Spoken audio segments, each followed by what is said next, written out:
هغه به ډېره خاموشه وه. هغه به له نورو نه جدا ګرځېده.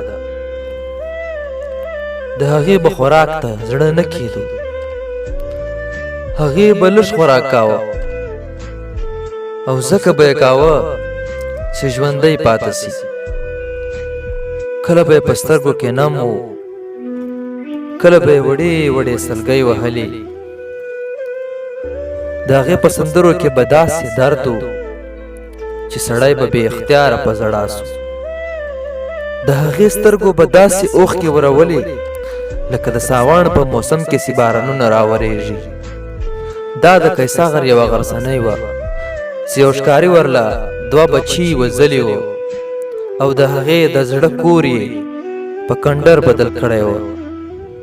هغې په زړه غم داسې ګرځولو لکه سړی چې شپه او ورځ په سر پنډ ګرځوي. د هغې ژوند خاورې شوی و. هغې د ژوند بهار بایللی و. هغه په انتظار وه چې کله به مرګ راشي او هغه به له دې فاني نړۍ پناه کړي. یوه ورځ داسې راله چې اجل راغی او هغه یې له دې فاني نړۍ څخه د ټول عمر دپاره فنا کړه.